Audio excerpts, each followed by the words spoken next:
How do you upload your answers and image to a discussion? This video is going to show you how. We have a lot of discussions in this class, and the discussions are worth a lot of points. So here's how you do it. Before we even get started, I'm on a discussion page already. I want to show you at the very top, there are these three little dots called the snowman dots. You click on those, and it will scroll through the little list that pops up and click on Show Rubric. This is going to show you what the ideas are and how many points each part of this discussion is worth. I'm going to use this to grade your discussion, so really look at this before you start to post your answers and your images. So in this particular one, it has answers to questions are worth this many points, the peer replies are worth this many points, and this is a project done in the Art Methods class, and this is how many points that project is worth. All right, so really look at those because that's what I'm going to use to grade. So here's the discussion. You need to read the whole thing, and it tells you on post reply what you're going to do. You're going to answer these questions. You're going to do it, and here's the date, by this specific date, always going to be by 11:59 on a Friday, and here are the questions. And here are the peer replies, and here's where it tells you about those little snowman dots in the rubric. So this is what I do when I was taking online classes, and I had to participate in discussions too. I think it really helps. Find the questions, put the questions on a separate paper. In my case, it's on Pages. There I am. And here are my answers. I have the questions and the answers. I've gone through it. I've made sure that I answered the questions fully. There's no spelling errors. There's no punctuation errors. So all I'm going to do is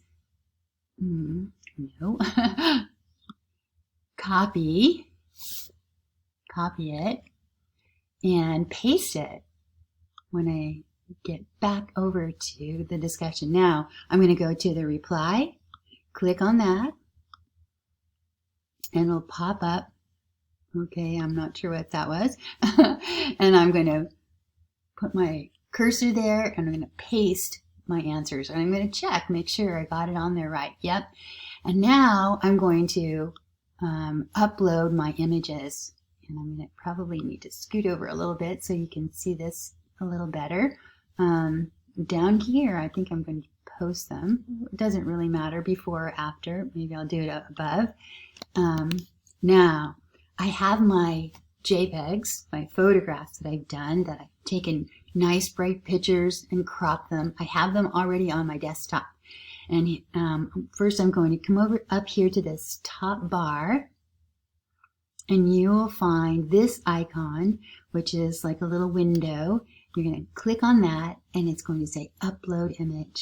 Click on Upload Image, and when you see that rocket, you're going to take one of your image. This particular one needs a couple different images, and you're going to drop it right in there and click Submit,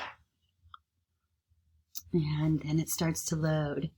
Now the images are really big files, so you need to usually it would be really good if you can get them a little bit smaller. This is taking a little while to upload, but once it uploads, there you can see it's working. Once it uploads, I'm going to click on the outside edge or the corner, and I'm going to drag them to make it smaller. This one needs 4 different images, so I need to make sure. It looks like it's starting to load here. There it is. So see how big it is? Now I'm going to make it smaller. Okay, there we go. Almost there. Now all I have to do is click on the outside edge, and I can go here, which gives me a place where I can make a number to make it smaller, but really a lot easier if I just do this. I drag it together, Made it a little bit smaller. Let me try it again. There we go. There's one. And now I need to do another. So all I need to do is go back to that icon, click upload, and put however many images that I need for there. Once I'm sure I've got everything all done, let's just pretend I have all 4 of my images. Here are my answers. I'm going to go down to the bottom and press, post. Post reply right there, right? And that's how you do it. I hope this helps.